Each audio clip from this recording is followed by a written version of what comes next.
Greetings and bienvenue, MITZU. Thank you for returning to this broadcast, and welcome to new viewers joining us for the first time. If you like a video, then feel free to subscribe. This thread includes harsh language that some viewers might find offensive. Viewer discretion is advised. I'm going to talk about some stuff, and I don't care if you believe me or not. I hope that you don't either, and will just listen for a bit. I killed a man last year, and I feel the gauntlet coming down.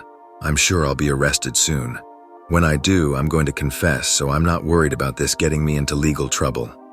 Anyway, it started years ago, maybe 2006 to 2007. I was getting close to graduating high school, and my group of friends was eclectic to say the least. Most of us stoners, all of us going through that edgy phase one goes through in your teens. Mostly this meant underage drinking, camping trips, where the only thing anybody ate was mushrooms. A few of us were a little more out there than others. We had bad home lives and addict-absent parents. We indulged in self-mutilation, the occult, psychic vampirism, etc. It was all just Halloween though, just a front. Anyway, that summer, me and my buddy Luke made friends with these guys we met at a backyard doom show. They were older than us, probably like mid-20s. They bought us beer and treated us like equals, and it made us feel really grown up. They would also self-harm like us, and encouraged it. A few months of hanging out with them, and we found that they had a pretty steady supply of acid, which we of course took full advantage of. We would drop a full strip some nights, and on those nights things would start getting a little weird. Tripping one night, doom guys start cutting themselves. This is somewhat normal. They take each other's slashed arms and start drinking from each other. Encourage us to start cutting too. Don't really want to. Get peer pressured into it. Make a pretty good gash on myself. Luke puts his arm out, so I cut his too. Doom guys come over, take our arms, and give us their arms. My heart is beating super fast, but when you're an experienced druggie and you're tripping that hard, the tendency is to just go wherever the night takes you. Drink from them. Be drunk from then on. We all switch our arms around, so we all get some from each person. Afterwards, feel really weird. Go lay down on a mattress in the hall. The lighting seems really weird. My trip is peaking, and I feel so floaty. Cover my head with the sheet and just lay there for the next 8 hours or so. Finally sleep. The next morning, when we got up and looked around, everything was caked in blood. Our arms were all caked and cut up, and our mouths, faces, and hair were all covered. My arms stung, but all the cuts were superficial. Clean myself up in the sink. Walk home alone. I felt really weird about that night. Not anything supernatural weird. It's not that kind of story. There are no ghosts or demons or anything like that. No real vampires, in case you were worried. I mean, I thought the vampire thing was romantic and edgy and everything, but this felt sexual. This felt like I'm addicted to blood now or something. Anyway, I decided not to hang out with those guys for a while, which worked for about 2 weeks, and then I was right back over there. I would get into physical confrontations with my mom's many boyfriends all the time, and a lot of nights I'd just have nowhere to go but to their house. Every time we would do whatever drug they had, often hallucinogens, but sometimes opiates or uppers, or a combination of any and all of those things. And every time we would cut and drink, it was becoming normal. These meetups continued for a couple years, though once I turned 18 and got my first apartment, I started only going maybe once a month. Eventually stopped cutting and would duck out when it started. They're all, including Luke, getting mad at me. Really, it's like I didn't know Luke anymore at all. He had moved in with them full time now, worked like 20 hours a week as an overnight stalker at Walmart. He asked if we were still friends. Told him sure, but I'm not cutting anymore and I'm off all the drugs besides weed. He says, I guess I know, and gives me this awful, hateful look. Stopped going completely. This was about 2 years ago that I stopped altogether. It wouldn't be close to the last time I would see them though. They would just happen to be at the grocery store at the same time I was, or would just happen to be driving by my house. I'd get phone calls late at night that would hang up as soon as I answered. I still kept in contact with Luke a little. I asked him if he knew what was going on. He said he had no idea, said wolves don't have to look after each other. WTF. So fast forward to the beginning of last year, and I get an email from one of the Doom guys. He was cool, casual, asked how I'd been, said he was sorry for being so weird, blamed it on the drugs, etc. I hadn't heard or seen him in a really long time, so I replied, told him I was doing fine, and was glad that he was off the drugs now too, yada yada. Maybe a week later, Luke texts me, asks if I want to meet him at a local bar. I'm not doing anything, what the hell? Maybe they've all turned a new leaf. Show up, Luke is there, and so are all 3 Doom guys. I'm a little apprehensive, but we're in public and drinking, not fiending on drugs in a shitty apartment. Sit down at the table with them, have an alright time, order many pitchers. Everybody leaves. They let me pick up the bill. Bunch of jerks, do the whole reconnecting thing, add them all on Facebook, etc. We meet up a few more times. They always invite me back to their place, but I never go. So here's where the shit starts again, which I'll describe in my next post. Fast forward again. Attending a concert with my then girlfriend. Run into the Guess Who gang. Say they're going to an after party with one of the bands. Invite us. Girlfriend wants to go. I'm drunk and I want to impress her with my sweet underworld connects. So we go. To this old trailer. Party going on inside. Band was there. Cool guys. Get more drunk. See one of Doom guys giving my girlfriend some powder. Intervene, sort of. I mean, she was already doing the line. Hey, what are you guys doing? Girlfriend laughs and says partying. Doom guy laughs too and offers some to me. What is it? It's MDMA. Nah man, that's alright. Come on. Okay. So I do a little bump. I know. Getting back into the party spirit, go outside to smoke a cigarette. Doom guys are outside smoking too. They start talking about old times, bloodletting, etc. I'm like, yeah, glad that's over, hey. They don't agree. Want to do it again for old time's sake. Hell nah, not me, not again. They get a little irate but tell me I'll come around. The party is winding down now. Not very many people left. Go find my girlfriend. She's in a bedroom with Doom guys and some other girl. I'm kinda mad now. Open the door really harsh. Hey guys, what are we up to right now? It's smoking crack. Girlfriend is tripping and already smoking. Make a mental note to dump her. I've been down this road. I know what's coming. They start cutting. Girlfriend starts cutting. I leave, drive home. Left girlfriend there and blocked her and Doom guys on social media. Everything was quiet for a few days. Got some messages from girlfriend's family asking what happened, why I ghosted, etc. I didn't respond. Soon I started getting texts and calls from Doom guys. I blocked their numbers. Started getting calls from blocked numbers and never answered them. One morning I wake up and what do I see? It's Luke on my fire escape covered in blood. He's slashed his arms and chest up pretty good. Is leaning against the glass of my window, his head is down and he's very pale. I think he's probably bleeding out and is about to die of blood loss. I open the window and let him in. He tells me they had to come see me because we began a circle years ago and the circle is now severed without me. I'm yelling, are you fucking for real? We're in our mid-20s now, Doom guys are in the 40s. You guys are still doing this fucking Marilyn Manson, Anne Rice vampire bullshit? Wait, why did you say we? Doom guy 1 comes in from the window, tells me that I have to come complete the circle. His pupils are huge. He is tripping nuts right now. Tell him that's not happening and to get the hell out of my apartment. He lifts up his PVC trench coat sleeves and his arms are all sliced up like Luke's. He takes his cheap fillet knife out of his pocket and opens a new gash. Drink me again, child. I know that you yearn for the dark gift again. Screaming at him, oh fuck you and your wannabe bullshit, man, grow up. I'm cursing and looking around for some kind of weapon, because he's got a knife and he literally wants blood.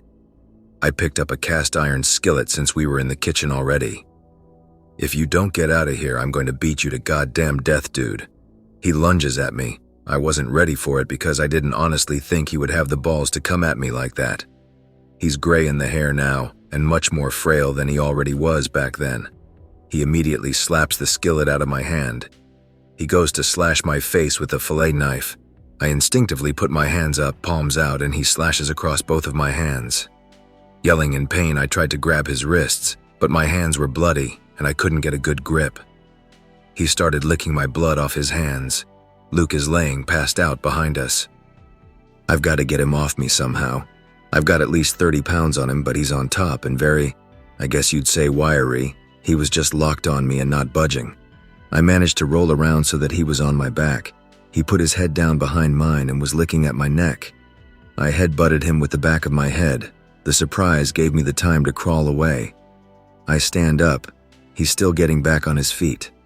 I shove him pretty hard and he falls backwards onto his back. I ran over and stomped him in the face a few times, but his teeth cut the bottom of my foot. I fall over. He's still struggling. Kick at him a few more times, we both start getting up. Lunge at him and grab him by the neck. Just started squeezing as hard as I could. I was so consumed with the moment that I don't think I consciously thought I'm going to kill him now, but that's what I did. He stopped moving after a while. I pulled him into the bathtub and opened up his forearm self-termination style. Then I wrapped up Luke's arms and waited for him to sleep it off. I did my best to clean up while he was sleeping. Luke wakes up. Tell him the Doom guy died during a last night's circle. Tell Luke it's his fault. Lead him to the body.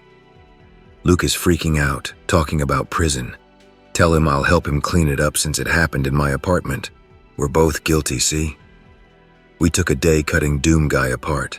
It took a long time because the sharpest knife I could find was the fillet knife he had brought with him. We had to cut all the meat until we got to the bone and then pull and twist it until it snapped or came loose. There was so much blood. We took regular breaks to let the water in the shower run over it for a while to sort of spot clean while we did what we did. We put all the parts into trash bags and drove down to Prospect Park in Brooklyn and waited for nighttime. Once it was dark, we put the bags in a couple trash cans with some rocks and threw them into the lake. Why didn't you just call the cops OP? Trespassing, assault with a deadly weapon, shit you could even argue attempted murder. You obviously killed in self-defense. Is there a specific reason you didn't want to go through the police? You'd be interrogated, don't get me wrong, maybe even see a trial, but you'd come out in the clear, especially after the coroner reported that he was on so many drugs. Maybe I should have, but at the time, strangulation didn't seem like a legitimate self-defense move, and he was so cut up it would have looked like I tortured him or something. Honestly, this is something I have thought obsessively over the years. Why didn't I just call the cops? The best answer I can come up with is that I was scared and operating on pure adrenaline, anxiety, and paranoia. There was no time to call the cops while he was there and alive, and by the time that was settled, I had already killed him. It seemed like a good idea at the time. So is that it? No trouble between you and Luke over that? Or anything happening at all? Seems to me you got away with it clean. What makes you think you're getting arrested soon? We said our goodbyes and haven't spoken since. I tricked and used him, so I wanted it to be the last thing we did together. Last week, I was questioned by a detective about Matt. Fuck it, I don't know why I bothered concealing their names anyway. He said he's still considered missing. I asked why they were just investigating it now, and he said that new evidence had come up, then asked me about Luke. I played stupid the whole time, but I just know it's coming. That man has been haunting me ever since, and I think it's time for me to get my comeuppance. Godspeed, OP. If it comes down on you, please just tell the truth. All will be well if you do. Thank you for your story. All's not going to be well, sorry to say. Even if he did kill Matt in self-defense, after they basically broke into his house, tripping or whatever, good defense, great defense, he still dismembered a body and put it to sleep with the fishies. Unless the cops think Luke did it on his own and they just want OP as a character witness, they found something tying OP to a bunch of bones at the bottom of a river. Either way, Godspeed OP. I'm sure you can get through it. I'm just kind of waiting for whatever happens next to happen. If they talk to me again, whatever. Maybe Luke confessed to something. I don't think they have a body yet. Otherwise, I feel like scrutiny would be a lot more serious than a detective coming to talk to me. Maybe I'm just blowing it out of proportion and everything will be okay, I don't know. I just know if the cuffs go on, I'm not going to fight it in court. I'm going to say I'm sorry for what I did and explain the whole situation and hope they're nice. I'm shaking while I write this.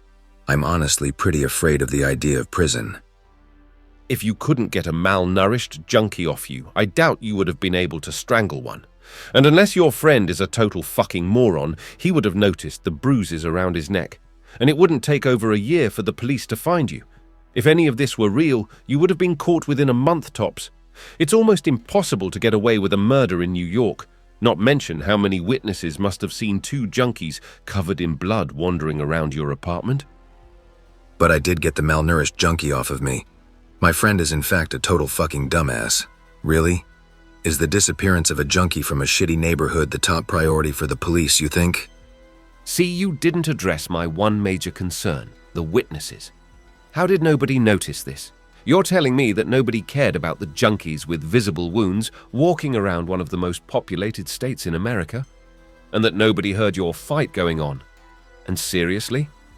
Nobody's going to care about a junkie going missing in a shitty neighborhood.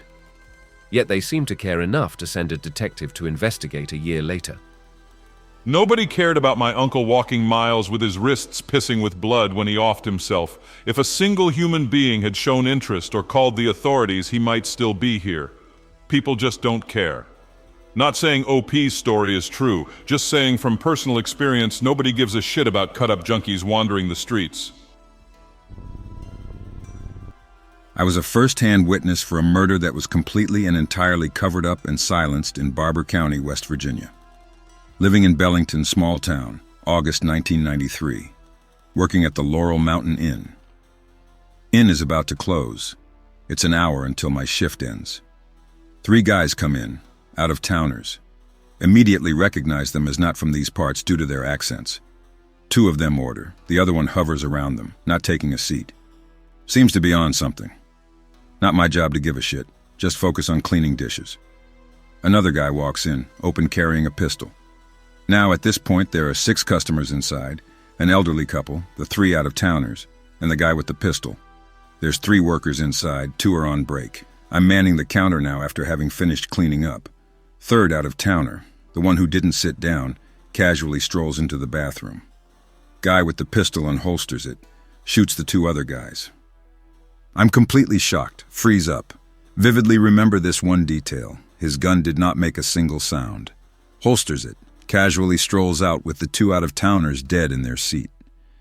Immediately snap out of it as soon as he's out of the door. Elderly couple seem to be in a trance at this point. Call the police. They get there very quickly and act really weird around me as I'm telling my story. They seem to not believe me. Tell them about the 3rd guy in the bathroom. They don't even go to investigate but tell me there's no one in the bathroom. I'm feeling really nervous at this point. Like they're suspecting me. They take away the bodies. I go to use the bathroom myself and to check for the 3rd guy. Nowhere to be found. When I walk out, all of the blood is gone, and the elderly couple have left too without touching any of their food. I contacted the police again the next day to ask about the situation, because it didn't sit with me right. I was told by the operator of the non-emergency rather matter-of-factly that there were no records of a murder in the Laurel Mountain Inn. I didn't have work the next day, so I decided to call up one of my friends who worked just across the road at the Midtown Motel and would have absolutely seen anyone enter. I asked him, he said he saw the 3 men enter and the guy with the pistol, but his account of events is bizarre. He never saw the man with the pistol leave. He also said he could vaguely see the muzzle flash and thought he heard something loud from the inn. He said he also didn't see any police cars pull up, but 2 unmarked black Cadillacs that police officers stepped out of. Every single time I've tried to contact a newspaper with this story, or the police, I was turned down and addressed as a liar. It wasn't like they were merely skeptical. They addressed me flat out as if I was making shit up and they knew it. They would never give any evidence that I was a liar if I tried to press them on it. And in general, everything about this is suspect to me. I could be a schizo, I don't know, but I know as a matter of fact, I saw a guy outright shoot 2 people in the middle of the Laurel Mountain Inn. I almost witnessed a murder. So I had an abusive ex with anger issues. That was batshit crazy. So he had been drinking, and we met this group of dudes in Walmart with one of them tripping massive balls. We helped that dude calm down some and helped them carry shit to their car. Dude ran out the door and into the night. We didn't see him again. So my ex asked if the remaining guys wanted to drink with him. He had beers in the car, and they said no. He flipped out and pulled out a large knife and chased them through the parking lot. They got into their car and we got in ours, and he was determined to follow them. Nothing I could say would calm him down. I was so scared. He followed a car he thought was them to an apartment. Thank God, when the people got out, it was the wrong car. So he didn't approach them and attack them. We was lost at that point, and he kept drinking while driving, and eventually kicked me out of the car saying, "Get the fuck out," because I couldn't give him directions on how to get home. I was left in the middle of the night in a city. He eventually got pulled over by the cops and got a DUI that night. He called me to walk to where he was at, and I did, and he was fighting the cops, and he got thrown to the ground screaming at me to record it, and how it was police brutality. Scariest time of my life, thank God I got out of that abusive relationship. I know he was going to stab somebody, because months leading up to this, all he would talk about was murder and how he really wanted to kill someone. He never got arrested for chasing those guys, though. Fast forward a few months, I broke up with him out of fear, and he eventually OD'd shortly after he started serving a jail sentence. He took a ton of pills to get high before he got locked up and died. So I don't really have to live in fear anymore. We all thought he'd snap and kill me and my parents. He hated us after I broke up with him. That sounds horrible. I'm glad you were able to escape an abusive relationship. I hope you are doing well now and healing from that experience. I'm doing better, thank you. He's done more shit that screwed me up psychologically. I could literally write a giant novel on all the things he's done. I just try to put it in the past and try not to let it control me. But it's difficult sometimes. I just try to stick with the mentality of, it happened, and I have a different, separate life now. No idea if how I'm handling it is healthy or not, though. Based thread. When I was an Amazon worker delivering packages in the hood, I came within inches of death. I did not look both ways before crossing the street. Immediately before my first step, a car sped by me at 40 miles per hour. I could feel the wind from the vehicle on my shirt. Those idiots would always speed down narrow roads. Sometimes they would even swerve towards me to scare me. My earliest near-death memory occurred as a small child at Disney World. I somehow left my parents' care to independently explore a roller coaster ride. I placed my small hand on the roller coaster tracks to see if it was real. Soon after, the roller coaster cart comes speeding through. I instinctively jumped back, and I presume the cart missed my fingers by milliseconds. I never spoke about this to anyone. I didn't even cry. I just took a big gulp and went back to my parents. I have one more story. My third near-death experience occurred while playing hockey. I was body-checked and slid on my belly into the boards. Upon collision, my collarbone dislocated into a dangerous position. Rather than pop outwards or break in half, my collarbone dislocated inwardly into my neck's veins, arteries, and nerves. The bone was millimeters from rupturing my carotid artery, which would have killed me in 5 minutes. The pain was unbearable, likely similar to being shot with a bullet. My body went into complete anaphylactic shock. I couldn't feel my legs because minimal blood was pumping into them. I thought I was paralyzed.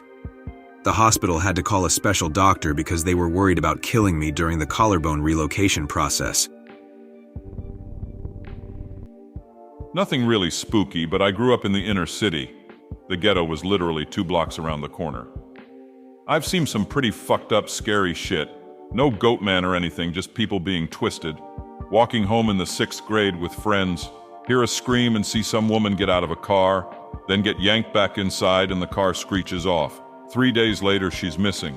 Police arrest her pimp, link him with DNA and put him in jail. She's still missing. Stumbled upon a gang shooting, heard some pops while at a grocery store, figured it was firecrackers and walked out to find a gangbanger sitting on the curb with bullet wounds to his chest. His breathing sounded like a clogged sink. Bugged out before the cops showed. He died. The husband chased his wife into the street, beat her half to death with a frying pan. The cops had to kick his ass to separate him. The robber was nearly blasted in half by a store owner. And a few others I can't think of. Call me paranoid, but I never leave the house without a weapon on me. Gun, knife, mace, whatever. I've seen too many victims and I don't want to join them. I hope that you enjoyed tonight's broadcast. If you enjoyed tonight's story, then please subscribe to the channel as more green texts will appear daily. A new broadcast will appear when the clock strikes midnight Central Time.